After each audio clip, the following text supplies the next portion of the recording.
At over 70 years old, this first story is an oldie, but a very goodie. These images out of Brazil have been called the most sensational sequence of flying saucer photos ever seen. And you're about to see them right here. May 1952, João Martins, a journalist from Brazilian weekly magazine, O Cruzeiro, and his photographer, Ed Keffel, are on a routine assignment to the Barra da Tijuca near Rio de Janeiro. In the late afternoon, Martins spots what he thinks is an airplane traveling at great speed, but upon further inspection, he realizes it was actually no airplane at all. Martins screams, "Shoot it," and so Keffel does. What they capture is astounding, a saucer-shaped disc flying through the sky at great speed. They describe the object as blue-gray in color and completely silent.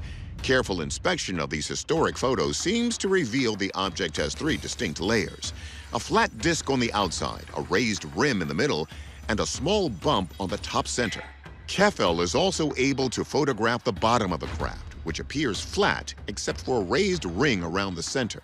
The stunned men continue shooting for a full 60 seconds before the object speeds out of sight, cementing its place in UFO history.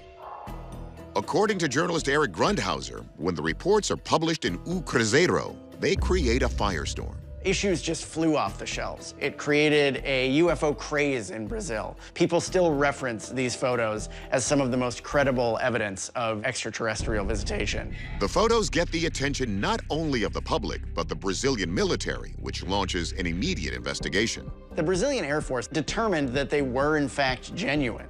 One Brazilian investigator has even called them the most sensational sequence of photos of an extraterrestrial ever seen. The O Cruzeiro photos are so groundbreaking, they set off decades of Brazilian UFO sightings, many investigated with zeal by the Brazilian Air Force.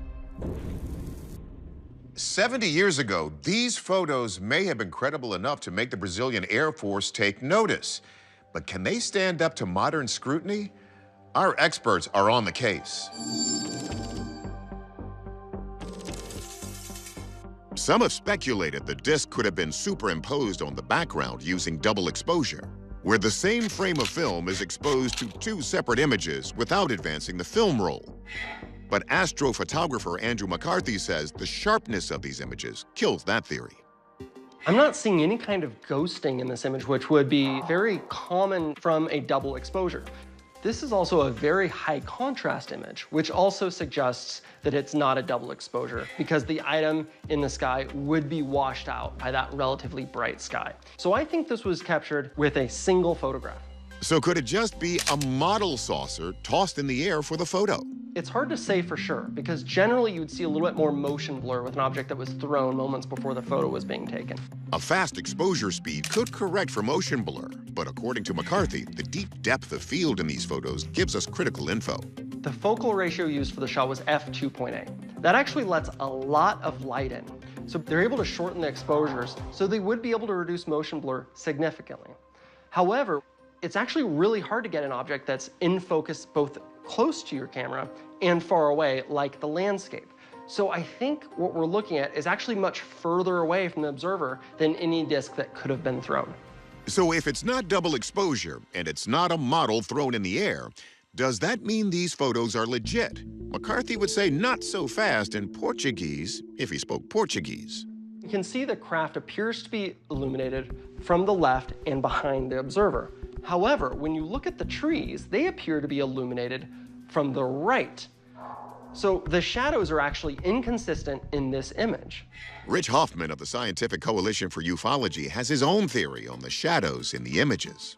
I don't think the shadow issue that was raised is a concern. Hoffman insists the shadows thrown in the tree line can't be compared to the shadowing in the clear air above the mountain. The things that are up above that tree line are going to catch the sun, that are not being exposed by the shadow from the tree on the left side.